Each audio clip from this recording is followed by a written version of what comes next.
আসসালামু আলাইকুম গাইস, কিতা খবর সবর? আজকে ফিলার সব ফালানি হয়ে গেছে। দেখতে পারে আপনারা, গতকালকে তো খুব জোরদার কাজ হয়েছে। ফিলার সব বান দিয়ে শেষ করি, আর এখন বর্তমানে সব ফিলার ফালানি হয়ে গেছে।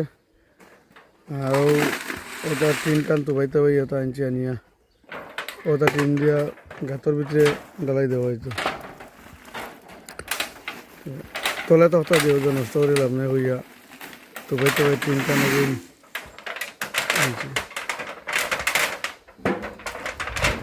বাকি আর আপনারা খবর সবর কিতা খবর বলা হলি আছে তো না?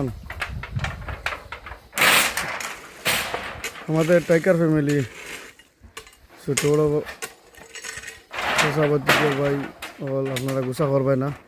টাইগার ফ্যামিলিরে আমি সময় দিতাম পারিয়েন না, হোয়াটসঅ্যাপে আমি আপনারা মেসেজ দিতাম পারিয়েন না, আপনার লগে যোগাযোগ করতাম পারিয়েন না, এবং লাইভও হইতাম পারিয়েন না।